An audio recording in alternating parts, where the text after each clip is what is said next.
Está sintonizando Radio Revolución.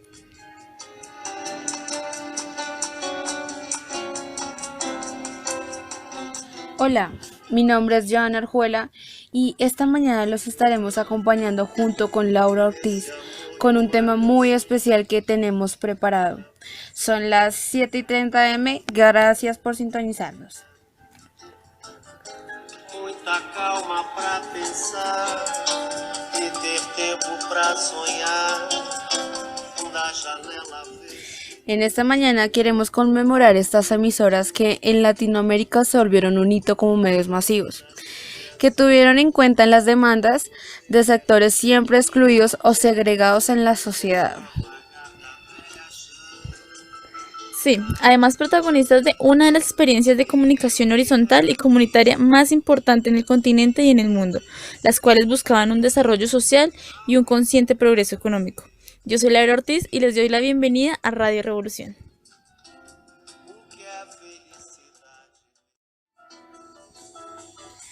En línea tenemos un invitado muy especial, él es Cristian Albeiro Gómez.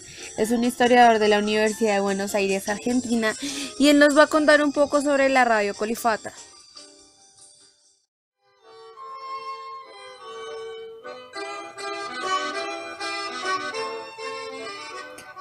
Buenos días, Cristian. Buenos días a todos los oyentes. Cristian, cuéntanos un poco sobre la Radio Colifata. Bueno, LT22 Radio La Colifata es una emisora radial argentina que debe su nombre al lunfardo, una jerga empleada originalmente por la gente de clase baja en Buenos Aires, parte de cuyos vocablos y locuciones se introdujeron posteriormente en el español popular de la Argentina y Uruguay, aunque también significa delincuente. En este habla, colifato se traduce como loco querible. Cristian, ¿quién conducía la emisora? La radio La Colifata es pionera en el mundo por ser conducida por pacientes de un psiquiátrico, la radio de los internos y exinternos del Hospital Borda de Buenos Aires, Argentina. ¿Y cuándo nace? La radio nace el 3 de agosto de 1991 por el psicólogo Alfredo Olivera como parte de la terapia de recuperación para pacientes del Hospital Neuropsiquiátrico Dr. José T. Borda. Y la intención original del programa era dotar a pacientes internados y externados de un espacio de autonomía y facilitarles herramientas para recuperar la iniciativa necesaria para su reinserción al mundo. ¿Y cuál fue la idea? Mira, la idea de la radio se produjo cuando el programa matinal del veterano periodista Lalo Mir en Radio Rock y Pop, que en aquel momento era la que contaba con mayor audiencia, empezó a emitir sus grabaciones, ya como La Colifata. Y más tarde, el también médico Nelson Castro hizo lo propio en su programa de la mañana en Radio El Mundo. Y gracias a esta enorme difusión consiguieron que otra emisora comunitaria les donara una sencillísima antena. Gracias a estas contribuciones comenzaron a hablarle a Buenos Aires desde su propia radio en la frecuencia 103 MHZ. ¿De quién fue la idea del nombre? El nombre de La Colifata, pues ya les dije que surge del habla argentino. Además de eso surge por uno de los internos que había recorrido el hospital preguntando a sus compañeros que qué nombre le pondrían a su propia radio. Uno le había sugerido y fueron los oyentes de la SOS quienes votaron por ese nombre, pero entonces solo era para su sección y al final pues se terminan dejando a través de las opiniones del público este nombre de Colifato. ¿Cómo funcionaban? El equipamiento técnico se adquirió mediante donaciones individuales y 2 subsidios oficiales, uno de la Secretaría de Desarrollo Social de la Nación en 1996 y otro del gobierno porteño en 1997. Además, Oliviera dirigía las sesiones de grabación en las que cada interno tomaba un dictáfono o grabador de cinta portátil y hablaba libremente lo que quisiera comunicar. Luego eran editados de manera artesanal en un sistema doble casetera en formato de microprogramas de hasta 2 minutos de duración. ¿De qué hablaban o de qué temas trataban? Mira, esto es muy interesante porque los pacientes expresaban sus opiniones sobre diversos asuntos, desde sentimientos, desde reflexiones acerca del mundo, hasta sus poemas, cantaban, incluso brindaban consejos a las personas. Y todo esto se daba en una dinámica fascinante. y pues a través de esto se genera tanta audiencia como para recibir llamadas a través de las cuales se les preguntaba y ellos respondían. Y todo esto posibilitó que varios años más tarde se reuniera el equipo necesario para transmitir desde el mismo Hospital Borda, donde se encuentra desde ahí la emisora. ¿Y actualmente cómo está esta emisora? Mira, hoy ya con 25 años desde su inicio, ya tienen una nueva antena, un nuevo transmisor, tiene una cobertura a casi toda la ciudad de Buenos Aires y básicamente están financiados con recursos provenientes del gobierno nacional a través de la Autoridad Federal de Servicios de Comunicación Audiovisual, AFSCA. ¿Cada cuánto se transmite? Mira, las transmisiones son directas desde el hospital y se realizan los días sábado entre las 2 y las 8 p.m. Aunque la radio también se puede escuchar en vivo a través de la página web en internet o en FM en la 103. Esta transmisión de la radio se da en vivo por internet las 24 horas del día, aunque son 6 horas de la programación en la que se transmite el formato de estos de microprogramas que no duran más de 2 o 3 minutos durante la semana. Varias emisoras argentinas, uruguayas, mexicanas también dan estos programas. Y los que estén interesados también pueden asistir a la transmisión en vivo en la ciudad de Buenos Aires, en Argentina. ¿Y cuál es la misión actual? Mira, la misión hoy en día que tienen la emisora es producir conocimiento en el cruce de campos de la salud mental y de los medios de comunicación. Básicamente es la disminución del estigma social hacia las personas que han sido diagnosticadas. ¿Y qué influencia tiene mundialmente? Mira, esta pregunta es muy importante porque esta emisora ha tenido una influencia de una envergadura inmensa. En varios países del mundo han surgido emisoras de radio terapéuticas humanas gracias a Colifata. Su accionar fue replicado en varias partes del mundo basándose en los progresos realizados de esta emisora, pero adaptándose a los medios a la cultura de cada país en la que ha sido adoptada. Mira, ha sido tan importante que incluso ha sido promocionada por Coca-Cola Company e incluso Manu Chao la conoció e incluyó uno de estos microformatos, microaudios en su álbum Barrio Gótico de Barcelona. E incluso los miembros de la Colifata también fueron extras en la película Teatro. ¿Qué te digo más? El grupo español del Canto del Loco publicó un DVD en los que retrata a los miembros de la Colifata. Incluso participaron en un video del cantante argentino Javier Calamaro. Y en 2007 recibieron la mención especial de los premios Connex otorgado por la Fundación Connex.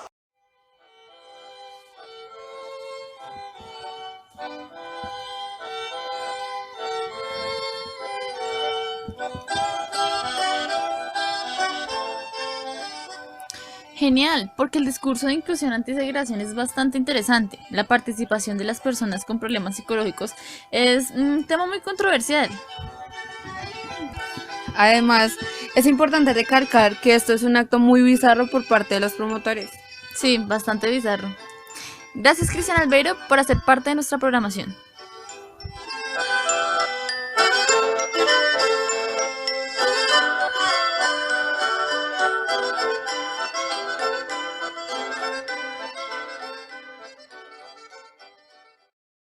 Radio La Colifata transmitiendo del Hospital Psiquiátrico Borda.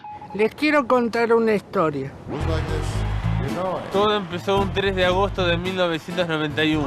Que está más loco que nosotros. Decidió crear una terapia especial. Una radio para que le hablemos al mundo. Y lo más importante, que empezamos a ser escuchados. Y así nació la Colifata. ¿Qué quiere decir la Colifata? Loco que quiere que todos sean felices. Y lo que empezó siendo una locura, terminó siendo una realidad. Pronto nos siguieron Francia, Italia, España. En todo el mundo. Algo creo que habíamos hecho bien. Porque ahora viene Aquarius y nos dice: ¿por qué no nos contáis vuestra historia? Porque son españoles. el mundo está loco. El mundo está loco. ¿No es cierto? No. El ser humano es extraordinario.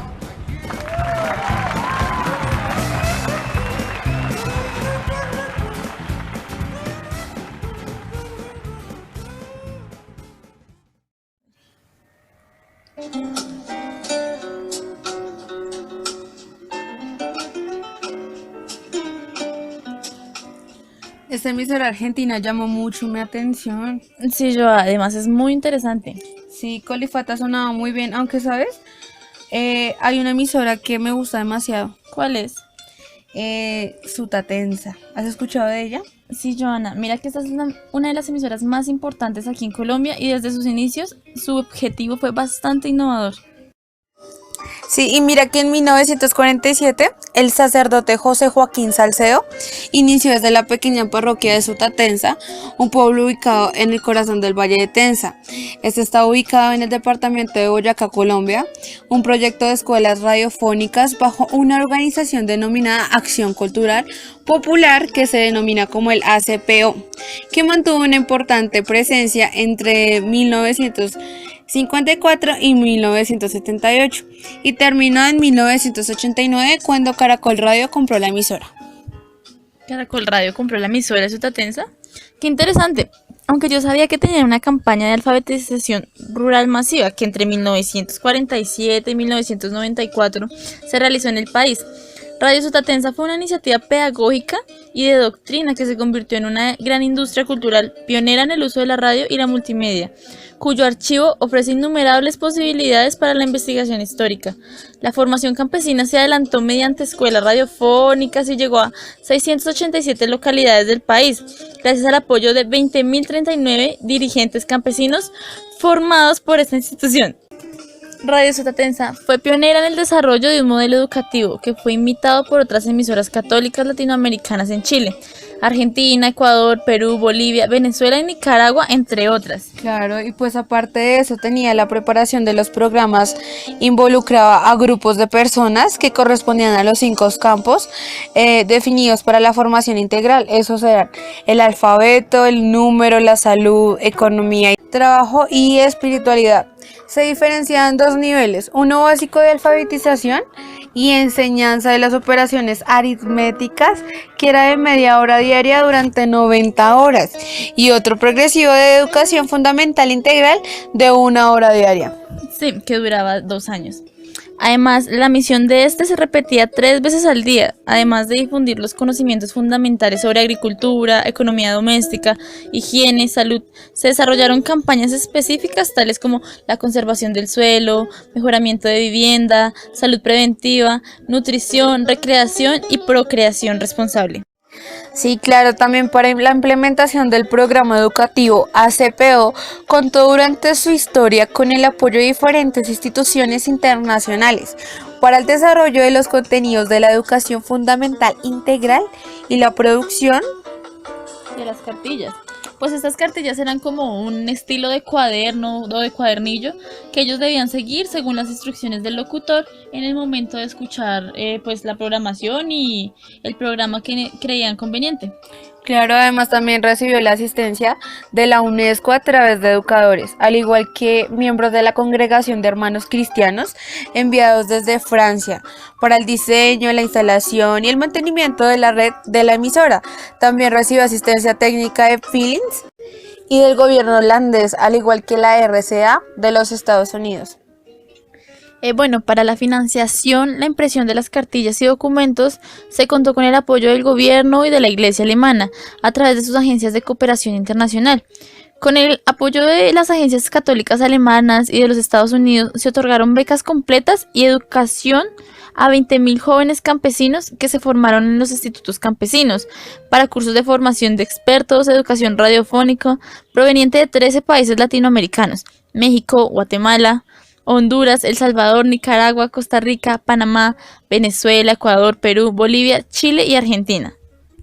Sí, y también es importante destacar que el modelo de la ACPO se convirtió en referente para muchas emisoras radiales de América Latina, que lo utilizaron para la implementación de programas de educación y desarrollo rural. Es importante destacar que el modelo de la ACPO se convirtió en referente para muchas emisoras radiales de América Latina, que lo utilizaron para la implementación de programas de educación y desarrollo rural realizado por la Fundación Radio Escuela para el Desarrollo Rural. En Osorno, Chile, el Instituto de Cultura Popular, INC UPO, en Reconquista Argentina, las escuelas radiofónicas populares de Ecuador, Radio Onda Azul en Puno, Perú, la Asociación de Cultura Loyola en Sucre, Bolivia, Radio Occidental en Tobar, Venezuela y las escuelas radiofónicas en Nicaragua, emisoras que posteriormente se afiliarían a la Asociación Latinoamericana de Educación Radiofónica.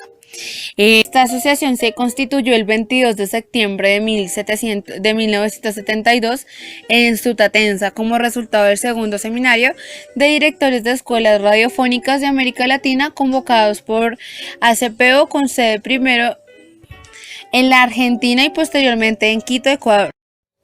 Se distribuyeron 6.453.937 cartillas de educación fundamental integral en 955 municipios del país. También el periódico El Campesino editó 1.635 números consecutivos para un total de 75.749.539 ejemplares. También se respondieron 1.229.552 cartas provenientes de los alumnos y oyentes de las emisoras y de los lectores del periódico. También se formaron 20.039 dirigentes campesinos y se realizaron 4.365 cursos de extensión en 687 municipios del país. Las emisoras de la cadena de radio Sutatenza transmitieron programas durante un total de 1.489.935 horas. Se repartieron 6.900 discos de estudios en conjunto con 170.000 cartillas, las cuales se hicieron llegar a 687 localidades. Y como todo no puede ser color de rosa, hubo problemas económicos y administrativos, así como las polémicas y conflictos generados con la jerarquía eclesiástica por la campaña de la procreación responsable. Las difíciles relaciones con algunos de los sectores políticos y gubernamentales por su independencia y planeamientos frente al desarrollo del sector rural y el campesino en el país.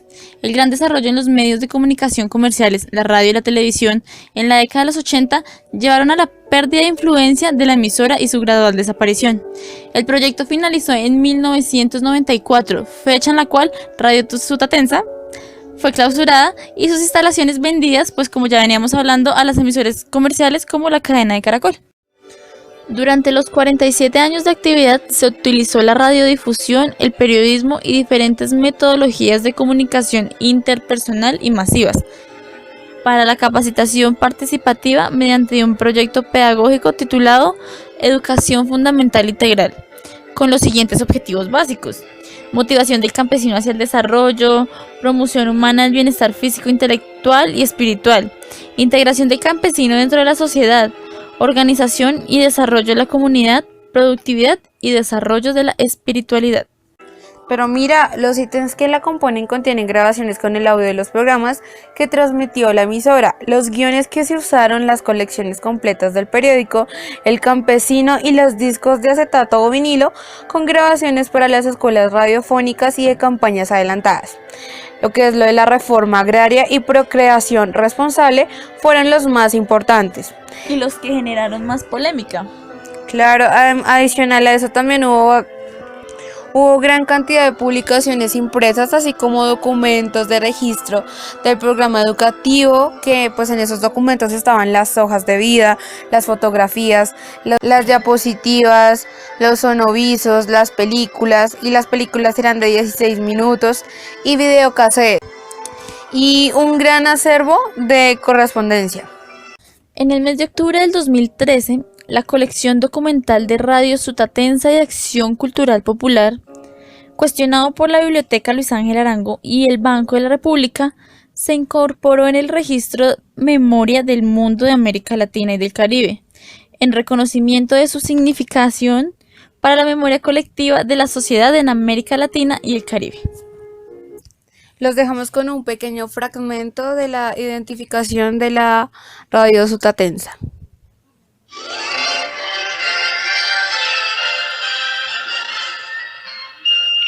Esta es Sutatenza, Bogotá, HJCY, 250 kilovatios de potencia en su frecuencia de 810 kHz, onda media, y HJGG, 50 kilovatios de potencia en su frecuencia de 5095 kHz, onda corta, en la banda tropical de 62 metros. Sutatensa, Bogotá, emisora matriz de la cadena Sutatensa de Colombia, afiliada a Asomedios.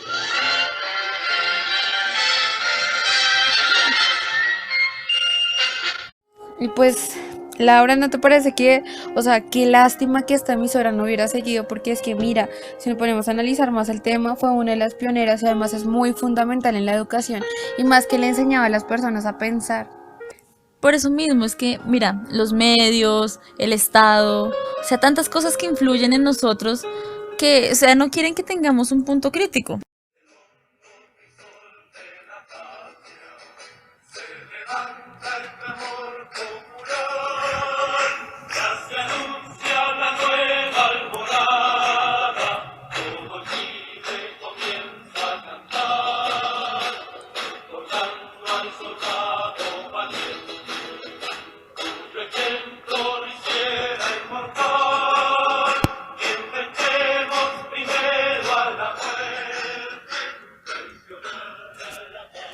Si conocen esta canción, ¿se les hace familiar? Pues es el himno de Venceremos.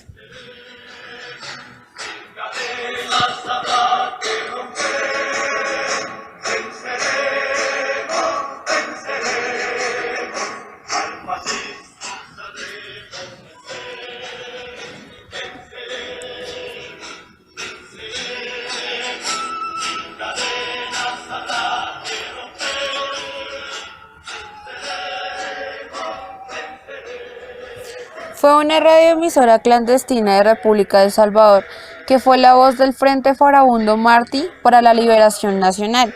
FMLN es un partido político de centroizquierda que fue la principal fuerza política de oposición de El Salvador entre 1992 y 2009, durante la Guerra Civil Salvadoreña, que fue en 1980 y 1991. Radio Venceremos inició transmisiones el 10 de enero de 1981 y fue fundada por el periodista venezolano Carlos Enríquez Consalvi.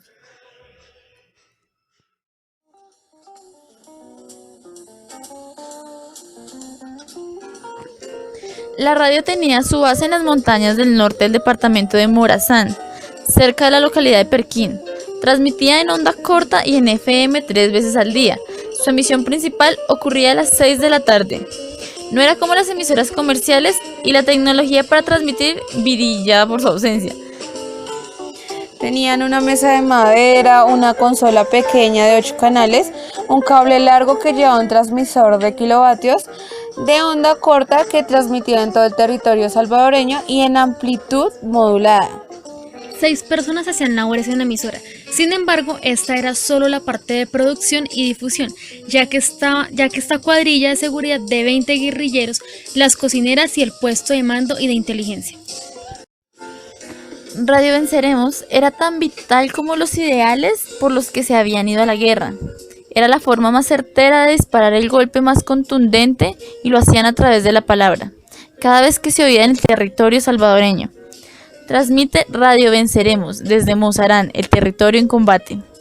Era decirle al Estado, aquí estamos. Cuando llegaba el ejército a atacar el campamento, nosotros nos movíamos y cada quien tenía algo que meterse en la mochila. En ella había una muda extra, un plástico para taparse, otro para tenderse y dormir, y algo de la radio que podría ser una grabadora, una batería o cualquier cosa que ayudara a cuidar la voz de Radio Venceremos.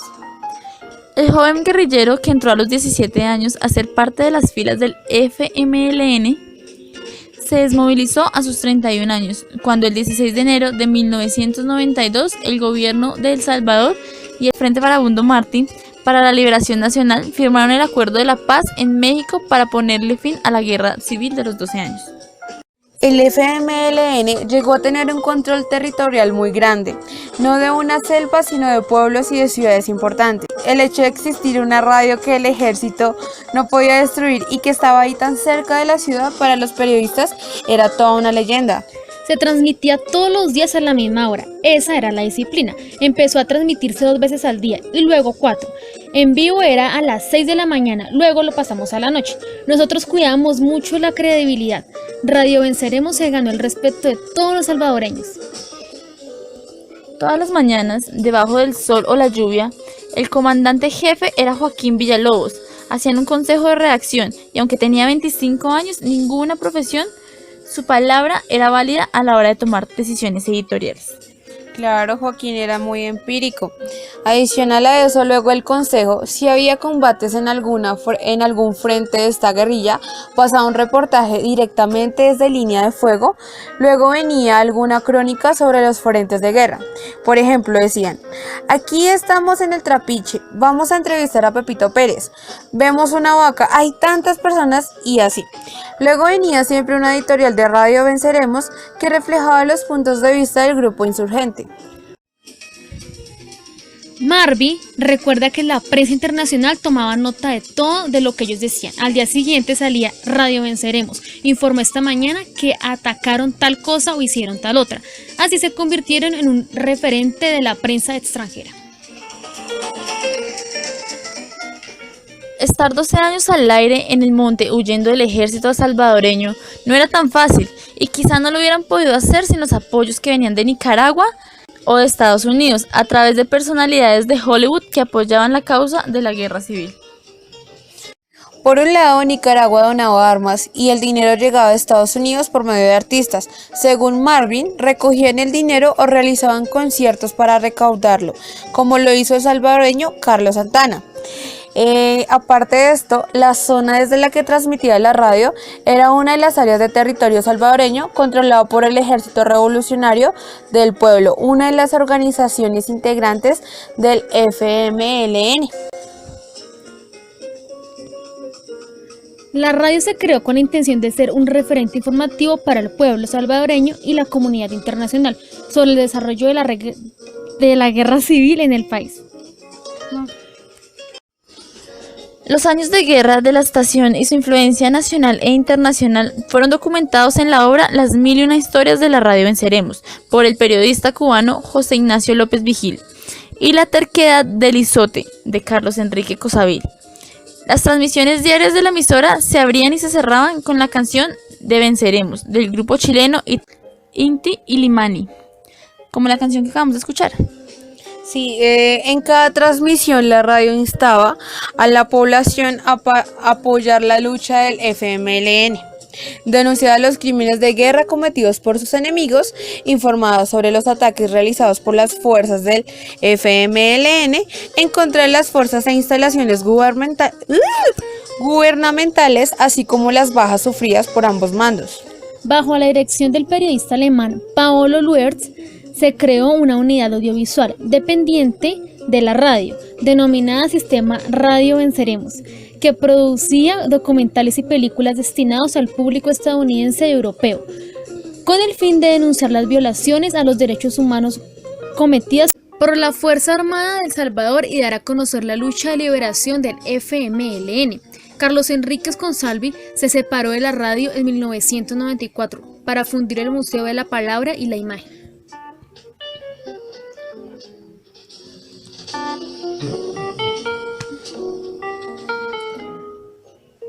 Posteriormente, la emisora abandonó su carácter político y se transformó en una radio comercial, conocida simplemente como RB. Actualmente, la frecuencia RB ha sido alquilada a una emisora cristiana evangélica, un cambio bastante trascendental, ¿no crees? Sí, claro, el pasado de una emisora con una visión revolucionaria a una totalmente eclesiástica denota la diferencia.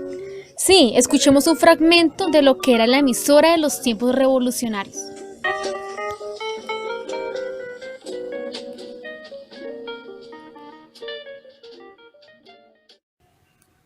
Radio Venceremos, voz oficial del Frente Farabundo Martí para la Liberación Nacional, inicia la emisión de esta hora saludando a la clase trabajadora salvadoreña que fortalece su organización sindical, que multiplica los comités de trabajadores en cada fábrica o centro laboral. Atención, mucha atención. Recordamos a nuestros oyentes que Radio Venceremos emite su señal guerrillera en 2 frecuencias cercanas a los 7 MHz, en la banda internacional de los 40 metros. Cuando escuches la interferencia imperialista sobre una de nuestras señales, búscanos rápidamente en la otra. Identificación.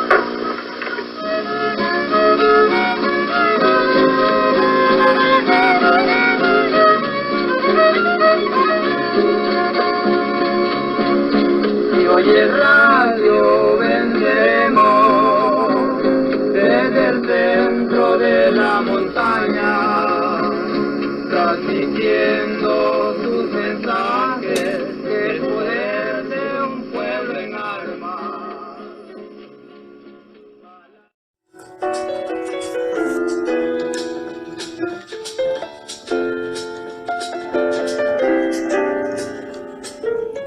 Y bueno, para finalizar con nuestra emisión especial del día de hoy, queremos hacerles una pequeña reflexión.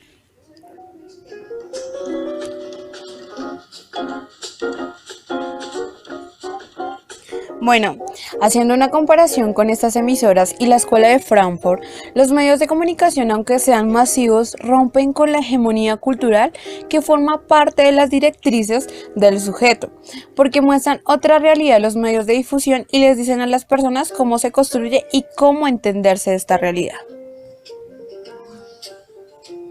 Lo que hacen estas radios, como por ejemplo Radio Colifata, demuestran que las personas con estos problemas psicológicos convencionalmente pues no puedan transmitir algo coherente al público, ya que se dice que no tienen opinión para esta sociedad y que todo lo que piensan es totalmente irrelevante. Adicional a esto, quieren mostrarles la realidad de que estas personas con problemas psicológicos sí pueden aprender y aportar cosas a la sociedad, y lo que hagan transgrede con esta realidad que los medios masivos muestran hoy en día.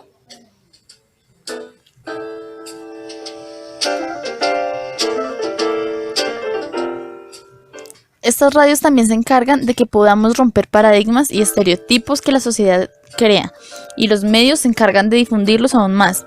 Adicional, todo es producto de la industrialización que tenemos, pero hace cambios diferentes dependiendo de la información. Como Radio Venceremos, que era una emisora revolucionaria, siendo la voz del FLN, que empezó como un movimiento, pasando a ser un partido político. Esta transformación social que tenía, y que no solo era ser una emisora comercial, sino de tener la información que hiciera esta sociedad que fuera consciente y que tuvieran puntos críticos sobre la población de Salvador.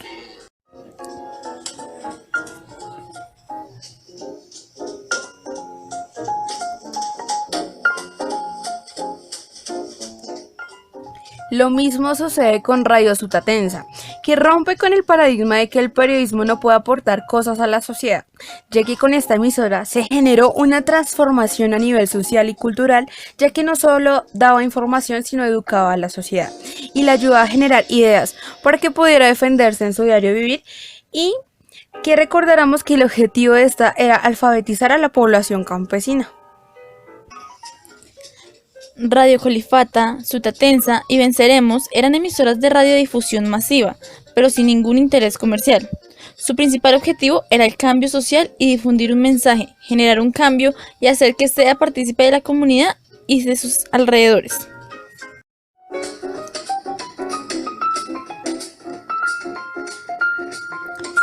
Bueno, esto fue todo en la emisión del día de hoy. Gracias por sintonizar Radio Revolución. Recuerde que quienes habló, Laura Ortiz y Joana Orjuela.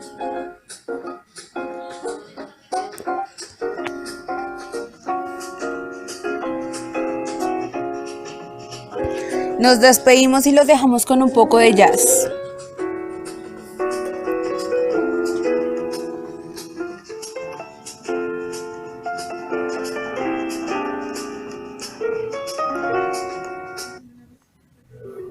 Cuenta la historia que el concepto industria cultural surgió hace más de 50 años en Alemania, de la pluma de dos teóricos de la Escuela de Frankfurt, Fyodor Adorno y Max Horkheimer, quienes estaban preocupados porque a la cultura, que ellos asumían como las bellas artes, se le aplicaban técnicas de reproducción más apropiadas para construir un auto que para transmitir ideas o promover transformaciones sociales.